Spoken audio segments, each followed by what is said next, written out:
Hello साथियों, नमस्कार। आपका स्वागत है आपके अपने इस गुरुजी एग्जाम क्लासेस यूट्यूब चैनल पर। और आज इस सेशन में हम आपके लिए 35 प्रश्नों का ये प्रैक्टिस सेट लेकर आए हैं। और ये प्रश्न पिछली जो परीक्षाएं हुई हैं उनमें भी पूछे गए हैं, तो पूरा सेशन जो है धैर्य के साथ देखिए। सभी प्रश्नों की यहाँ पर व्याख्या मिलेगी। तो पहला प्रश्न है, देखिए, देव जो महान है ये किस समास का उदाहरण है? ए ऑप्शन है कर्मधारय समास, बी है बहुब्री समास, सी है तत्पुरुष समास और डी है अव्ययीभाव समास। देखिए, इसमें आंसर आपका राइट हो जाएगा ए, ये कर्मधारय समास का उदाहरण है। अब कर्मधारय समास का उदाहरण क्यों है? क्योंकि देखिए, इसमें क्या होता है कि जिस समास में प्रथम पद आपका विशेषण होगा और दूसरा पद विशेष यानी कि संज्ञा होगा, तो वहां पर कर्मधारय समास होगा। इसमें देव विशेषण है और महान विशेष है। जैसे देखिए, आप अन्य यहाँ पर जो समास है उनके भी उदाहरण दिए गए हैं, एक बार पढ़ लेंगे। दूसरा प्रश्न है, भारतवर्ष के लिए हिंदी भाषा का नाम सबसे पहले किसने सुझाया था? रविन्द्रनाथ ठाकुर, मदन मोहन मालवीय, राजा राम मोहन राय या महात्मा गांधी? आंसर राइट हो जाता है सी, भारतवर्ष के लिए हिंदी भाषा का नाम सबसे पहले राजा राम मोहन राय ने सुझाया था। तीसरा प्रश्न, निम्न में से शांत रस का स्थायी भाव कौन सा है? निर्वेद, रति, श्रृंगार या गलानी? तो देखिए, शांत रस का स्थायी भाव निर्वेद है। श्रृंगार रस का स्थायी भाव रति होता है। बीभत्स का स्थायी भाव घृणा। और जुगुस्सा जो है ये आपको बताइए, जुगुस्सा घृणा का ही एक प्रकार से पर्यायवाची शब्द ही बोल सकते हैं। अगला प्रश्न है, जलादि शब्द में कौन सा समास है? कर्मधारय समास, तत्पुरुष समास, अव्ययीभाव समास या द्वंद्व समास? जलादि शब्द में तत्पुरुष समास है, जिसका विग्रह होगा जल को धारण किया हुआ, अर्थात इसमें कर्मधारय समास है। पांचवा प्रश्न, निम्न में से मानक हिंदी का आधार क्या है? खड़ी बोली, अपभ्रंश, पूर्वीय हिंदी या परिनिष्ठित हिंदी? आंसर इसका ए राइट हो जाएगा। मानक हिंदी का आधार खड़ी बोली है। मानक का अभिप्राय है आदर्श, श्रेष्ठ तथा परिनिष्ठित भाषा का जो रूप उस भाषा के प्रयोक्ताओं के अलावा अन्य भाषा भाषियों के लिए आदर्श होता है, जिसके माध्यम से उस भाषा को सीखते हैं, जिस भाषा के रूप में व्यवहार, पत्राचार, सरकारी कामकाज एवं सामाजिक सांस्कृतिक आदान प्रदान में समान स्तर पर होता है, वह उस भाषा का मानक रूप कहलाता है। अगला प्रश्न है, हिंदी साहित्य में राम काव्य के मुख्य प्रेरणा स्रोत है? तुलसीदास, राघवानंद, स्वामी रामानंद या नाभादास? आंसर इसका राइट हो जाता है सी।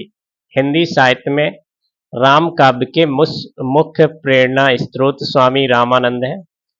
रामानंद का जन्म 1299 ईस्वी में प्रयाग में हुआ था। इनके गुरु का नाम राधा राघवानंद था। ये राम भक्ति की प्रेरणा के मध्य युग तथा उसे अनंतर काल का राम भक्ति साहित्य की रचना हुई। अगला प्रश्न है, पूर्वी हिंदी विकसित हुई है? तो पूर्वी हिंदी विकसित हुई है अर्धमगधी अपभ्रंश से। देखिए, पूर्वी हिंदी के अंतर्गत आने वाली जो बोलियां वो अवधी, बघेली और छत्तीसगढ़ी है। अगला प्रश्न, निम्न में से मानक हिंदी का आधार किसे माना जाता है? खड़ी बोली, अपभ्रंश, पूर्विया या परिनिष्ठित हिंदी को? आंसर इसमें राइट हो जाता है ए।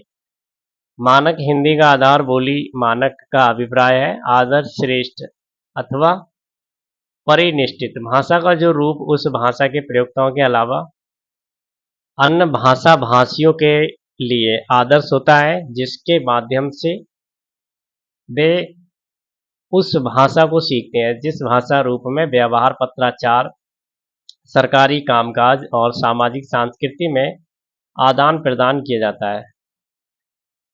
अगला प्रश्न है, निम्नलिखित में से किस मुसलमान कवि की रचना प्रेम चिंगारी है?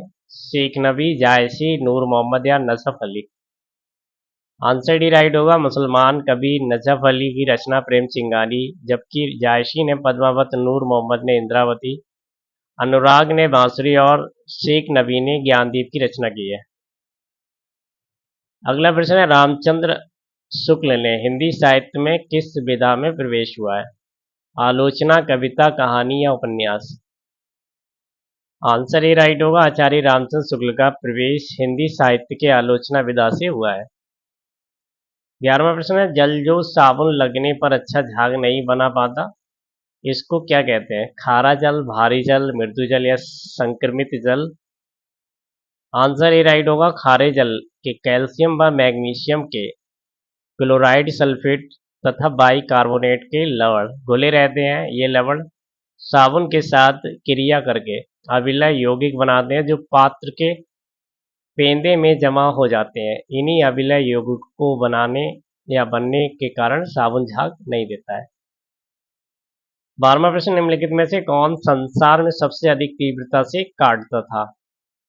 तो देखिए, इसमें सबसे ज्यादा तीव्रता यानी तेजी के साथ यह है पनामा की दीमक। ठीक है, पूरे विश्व में सबसे अधिक तीव्रता से काटती है, अपने जबड़े को कसते हुए लगभग 70 मीटर प्रति सेकंड की गति से शत्रु पर हमला कर दिए। पनामा की दीमक भोजन करते समय अत्यधिक शोर करते हैं। इस दौरान इनके जबड़े के प्रहार को सबसे तेज प्रहार के रूप में रिकॉर्ड किया गया है।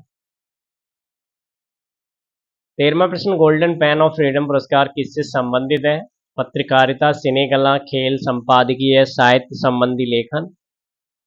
आंसर इसमें राइट हो जाता है option number A. Golden pain of freedom पुरस्कार अंतर्राष्ट्रीय पत्रकारिता से संबंधित है, जो 1961 में शुरू किया गया था। ये पुरस्कार विश्व समाचार संगठन द्वारा व्यक्ति या समूह को दिया जाता है। वर्ष 2022 का गोल्डन पेन ऑफ फ्रीडम पुरस्कार पोलैंड के समाचार पत्र गैजेट विवराजा को प्रदान किया गया था। 14वां प्रश्न है, लाल बहादुर शास्त्री स्टेडियम स्थित है? नई दिल्ली, हैदराबाद, प्रयागराज, कानपुर? आंसर भी राइट होगा। लाल बहादुर शास्त्री स्टेडियम, जिससे पहले फुटबॉल और क्रिकेट का फतेह मैदान के नाम से जाना जाता था, ये हैदराबाद के तेलंगाना में स्थित है और इस स्टेडियम का नाम 1967 में फतेह मैदान से बदलकर पूर्व प्रधानमंत्री लाल बहादुर शास्त्री के नाम पर रख दिया गया।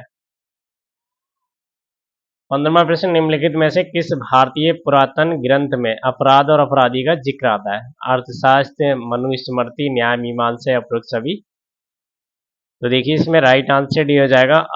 अर्थशास्त्र, मनुस्मृति, न्याय मीमांसा सभी ग्रंथों में अपराध और अपराधी का जिक्र आता है।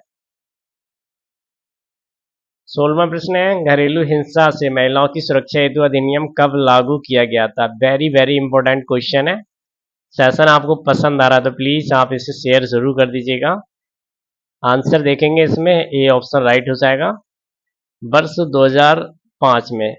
ठीक है, वैसे इसमें वर्ष 2006 है क्योंकि लागू हुआ था 26 अक्टूबर 2006 से, बाकी ये अधिनियम लाया गया था 2005 में। ठीक है, अगला प्रश्न, किस भारतीय राष्ट्रपति ने आयरस स्वतंत्रता संग्राम में भाग लिया और इसके लिए जेल भी गए? देवी गिरी, नीलम संजीव रेड्डी, डॉक्टर शंकर दयाल शर्मा या डॉक्टर एस राधाकृष्णन? आंसर इसमें राइट हो जाता है ए। बीवी गिरी डबलिन यूनिवर्सिटी में कानून की पढ़ाई करने के लिए जब आयरलैंड गए तब वे किलोरा जैसे प्रसिद्ध ब्रिटिश विद्रोही के संपर्क में आकर स्वतंत्रता के लिए चल रहे सिन फिन आंदोलन से जुड़ गए। इस कारण से इन्हें जेल जाना पड़ा। अगला प्रश्न है, भारत में काजू का प्रथम परिचय किन लोगों ने कराया? आंसर डी राइट हो जाएगा, पुर्तगालियों ने। 19वां प्रश्न, प्राचीन काल में मध्य प्रदेश के कतिपय साड़ी बुनकर लंबे नाखून रखते थे तथा उसमें चीरा लगाते थे ताकि धागे को मरोड़कर बढ़िया किस्म की साड़ी बना सके। ये साड़ियाँ क्या कहलाती थी? चंदेरी, डकाई, पटोला या संबलपुरी? आंसर इसमें राइट होगा ए, चंदेरी। 20वां प्रश्न, वह कौन सी पर्यावरणीय परत है जो विकिरण को वापस पृथ्वी में प्रत्यावर्तित करती है? स्ट्रेटोस्फीयर, आयनोस्फीयर, एक्सोस्फीयर या ट्रैपोस्फीयर? ए ऑप्शन राइट, पृथ्वी से निकलने वाली विकिरण समताप मंडल से टकराकर वापस पृथ्वी पर आ जाती है, जबकि आयनोस्फीयर आयनमंडल रेडियो तरंगे टकराकर पृथ्वी पर आ जाती है। अगला प्रश्न, किस प्राचीन साम्राज्य में महिलाएं कुश्ती में भाग लेती थीं? बहमनी साम्राज्य, विजयनगर साम्राज्य, चोल साम्राज्य या उपरोक्त में से कोई नहीं? आंसर इसमें बी राइट होगा, विजयनगर साम्राज्य। 1336 से 1646 मध्यकालीन भारत दक्षिण भारत का एक साम्राज्य था। इसकी स्थापना हरिहर प्रथम और बुक्का राय नामक दो भाइयों ने की थी। इस प्राचीन साम्राज्य की महिलाएं कुश्ती में भाग लेती थी। अगला प्रश्न, भारत में वंदे मातरम पत्रिका की स्थापना किसने की थी? गणेश शंकर विद्यार्थी, रामानंद चटर्जी, अरविंद घोष या Bipin Chandra Pal? Answer C right होगा। भारत में वंदे मातरम 1905 में अरविंद घोष द्वारा प्रकाशित एक अंग्रेजी भाषा की साप्ताहिक समाचार पत्र था। ये पहली बार अगस्त 1906 को प्रकाशित हुआ था। इसकी स्थापना बिपिन चंद्र पाल ने की थी। अगला प्रश्न, नागार्जुन कौन थे? तो नागार्जुन एक प्रकार से कह सकते हैं ये एक बौद्ध दार्शनिक थे। अगला प्रश्न, संयुक्त राज्य अमेरिका ने किस वर्ष दूसरे विश्व युद्ध में प्रवेश किया था? 1939, 1941, 1942 या 1943? तो आंसर इसमें भी राइट हो जाएगा। द्वितीय विश्व युद्ध सन 1939 में हुआ था, जो कि 1945 तक चला। विश्व स्तरीय युद्ध था जिसमें जर्मनी की ओर से द्वितीय विश्व युद्ध में इटली ने 10 जून 1940 ईस्वी को भाग लिया था। संयुक्त राज्य अमेरिका ने इस युद्ध में 8 दिसंबर 1941 ईस्वी को भाग लिया था। इस समय अमेरिका के राष्ट्रपति फ्रैंकलिन डी रोजवेल्ट थे। अगला प्रश्न है, कैबिनेट मिशन योजना के तहत गठित अंतरिम सरकार का नेतृत्व किसने किया? डॉक्टर राजेंद्र प्रसाद, जवाहरलाल नेहरू, सरदार वल्लभ भाई पटेल, राजगोपालाचारी? आंसर भी राइट होगा। कैबिनेट मिशन योजना के तहत गठित अंतरिम सरकार का नेतृत्व पंडित जवाहरलाल नेहरू ने किया था। अंतरिम सरकार में जवाहरलाल नेहरू के पास प्रधानमंत्री के पद के साथ साथ राष्ट्रमंडल संबंध एवं विदेशी मामलों का भी विषय भी था। सरदार पटेल गृह सूचना एवं प्रसारण विभाग के मंत्री, राजेंद्र प्रसाद जी खाद्य एवं कृषि विभाग के मंत्री तथा राजगोपालाचारी शिक्षा मंत्री थे। 26वां प्रश्न, भाषा के आधार पर राज्यों का पुनर्गठन किस वर्ष हुआ था? ये प्रश्न वेरी इंपॉर्टेंट है। तो देखिए, भाषा के आधार पर अगर बात करें राज्यों के पुनर्गठन की, तो ये हुआ था वर्ष 1956 में। अगला प्रश्न, निम्न में से किस एक संस्तुति के आधार पर मूल कर्तव्यों से संबंधित प्रावधानों को भारत के संविधान में जोड़ा गया है? बलवंत राय मेहता समिति, स्वर्ण सिंह समिति, आयंगर समिति या ठक्कर आयोग समिति? आंसर भी राइट होगा। सरदार स्वर्ण सिंह समिति की संस्तुति के आधार पर मूल कर्तव्यों से संबंधित प्रावधानों को 42वें संविधान संशोधन अधिनियम 1976 ईस्वी के द्वारा भारत के संविधान में जोड़ा गया। बलवंत राय मेहता समिति पंचायती राज से, आयंगर समिति केंद्रीय संगठन के पुनर्गठन से तथा ठक्कर आयोग इंदिरा गांधी हत्याकांड से संबंधित है।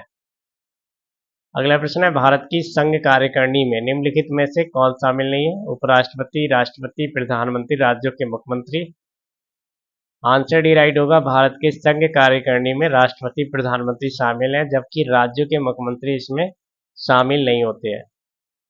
अगला प्रश्न, भारतीय संविधान की प्रस्तावना में समाजवादी शब्द किस संशोधन द्वारा लाया गया था? 32वां, 42वां, 44वां या 74वां? आंसर इसमें राइट हो जाएगा बी। संविधान में समाजवाद का तात्पर्य ये है कि लोकतंत्रात्मक साधनों से समाज के समाजवादी लक्ष्यों की प्राप्ति करना। ये सब संविधान के 42वें संविधान संशोधन 1976 द्वारा प्रस्तावना में शामिल किया गया है। अगला प्रश्न है, निम्नलिखित में से नृत्य का कौन सा प्रकार असम से संबंधित है? नौटंकी, कथकली, बिहू या गरबा? देखिए, बिहू जो है ये असम से संबंधित है। बाकी 3 अलग सांस्कृतिक उत्सवों के लिए एक समूह को दर्शाता है। दुनिया भर के असमी प्रवासी से धूमधाम से मनाते हैं। बिहू असम का मुख्य पर्व है। ये साल में 3 बार मनाया जाता है। रंगोली बिहू फसल बुआई की शुरुआत का प्रतीक है और इससे नए वर्ष का शुभारंभ होता है। अगला प्रश्न, महात्मा बुद्ध की जीवनी घटनाओं और उनसे संबंध स्थलों को सम्मिलित करें। बहुत ही इंपॉर्टेंट क्वेश्चन है। तो देखिए, इसमें आप राइट आंसर लगा देंगे। ए वाला पहले का, ए का पहला ही हो जाएगा, बी का दूसरा, सी का तीसरा और डी का चौथा। ये बिल्कुल सही सम्मिलित है आमने सामने। ठीक है। अगला प्रश्न है, खाड़ी प्रवाह में एक महासागरीय धारा निम्नलिखित महासागरों में किसमें होती है? अटलांटिक महासागर, हिंद महासागर, आर्कटिक महासागर या प्रशांत महासागर? तो ए ऑप्शन राइट होगा। अटलांटिक महासागर में उत्पन्न होने वाली धारा को खाड़ी प्रवाह यानी कि ड्रिफ्ट गल्फ स्ट्रीम कहा जाता है। 33वां प्रश्न, भारत के किस राज्य में राज्य भर के सभी घरों में छत पर बारिश के पानी का संग्रहण अनिवार्य कर दिया गया है? वेरी वेरी इंपॉर्टेंट क्वेश्चन है। तो ये है आपका तमिलनाडु राज्य। ठीक है, सभी घरों के छत पर बारिश के पानी का संग्रहण करना अनिवार्य कर दिया गया है, क्योंकि तमिलनाडु में भूमिगत जल के स्रोत की निश्चित मात्रा में ही उपलब्धता है। 34वां प्रश्न, भारतीय संविधान की राज्य नीति निर्देशक सिद्धांत की अवधारणा निम्नलिखित में से किससे ली गई है? आयरलैंड के संविधान से, संयुक्त राज्य अमेरिका के संविधान से, फ्रांस के संविधान से, कनाडा के संविधान से। तो आंसर इसमें ये राइट हो जाएगा, आयरलैंड के संविधान से नीति निर्देशक सिद्धांतों की अवधारणा ली गई है। राज्य की नीति निर्देशक सिद्धांत का वर्णन संविधान के भाग 4 में अनुच्छेद 36 से 51 तक किया गया है। ये तत्व है जो संविधान के विकास के साथ ही विकसित हुए हैं और इनका मुख्य कार्य एवं जन कल्याणकारी राज्य की स्थापना करना है। 35वां प्रश्न है, वर्ष 2024 में किस भारतीय पर्वतारोही ने एक सत्र में 2 बार माउंट एवरेस्ट और माउंट लोत्से पर चढ़ने वाले पहले व्यक्ति बन इतिहास रचा है? तो इसमें आंसर आपका सी राइट होगा, सत्यदीप गुप्ता। ठीक है, तो इस सेशन को यहीं फिनिश करेंगे और आपसे उम्मीद करते हैं सेशन जरूर पसंद आया होगा। तो इसे आप लाइक और शेयर जरूर करें, चैनल पर नए सब्सक्राइब करके रखें। आगे आपको ऐसे ही बढ़िया बढ़िया प्रश्नों से